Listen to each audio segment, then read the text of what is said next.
తారీఖున చేపట్టిన కార్యక్రమానికి ఎస్టీయూ పశ్చిమ గోదావరి జిల్లా శాఖ పక్షాన సంపూర్ణంగా మద్దతు తెలుపుతా ఉన్నాం. సోదరులందరూ కూడా సిపిఎస్ విజయవాడ కార్యక్రమం సెప్టెంబర్ 1వ తారీఖున చేపట్టే కార్యక్రమానికి జేఏసీ పశ్చిమ గోదావరి జిల్లా జేఏసీ పక్షాన పశ్చిమ గోదావరి జిల్లా ఫ్యాప్టో పక్షాన సోదర సంఘాలు అందరూ మేము ఈరోజు మద్దతు తెలపడానికి ఏపీసీపీఎస్సీ ధర్నాకి ర్యాలీకి మనం మద్దతు తెలపడానికి రావడం జరిగింది.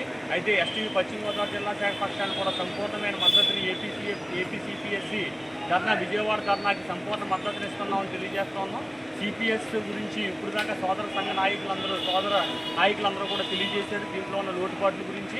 అయితే సిపిఎస్ విధానం అనేది ఉద్యోగులకి భద్రత లేని విధానం.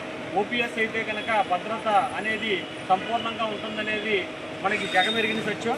అందుకని మన ప్రభుత్వం ఇప్పటి వరకు మాట ఇచ్చిన ప్రకారంగా సిపిఎస్ని రద్దు చేసి ఓపీఎస్ని అమలు చేయవలసిందిగా అన్ని సంఘాల పక్షాన, అలాగే ఫ్యాప్టో పక్షాన, జేఏసీ పక్షాన, ఎస్టీయూ పక్షాన సంపూర్ణంగా కోరుకుంటా సిపిఎస్సీ ధర్నాకి సంపూర్ణ మద్దతును తెలియజేస్తా ఉన్నామని తెలియజేస్తాం.